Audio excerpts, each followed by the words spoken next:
ভাইরাসকে আক্রমণ নয়, ভাইরাসের আক্রমণের হাত থেকে নিজেকে রক্ষা করার জন্য শক্তিশালী অ্যান্টিবডির প্রয়োজন। ভোগের জগতে তারা ডুবে যায়, ভাবের জগতে মিশে যায় মানুষ। ডুবে গেলে মৃত্যু, মিশলে মিলে জীবন। এখন রুমের বাইরের চেয়ে রুমের ভেতরে খেলা চলে বেশি।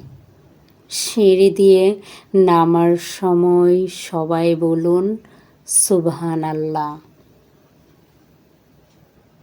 রাগের আয়ু বেশি দিন হলে জীবনের আয়ু কমে যায়। অভিমানের আয়ু কৌমার্য হলে সম্পর্কের বন্ধন বৃদ্ধি পায়।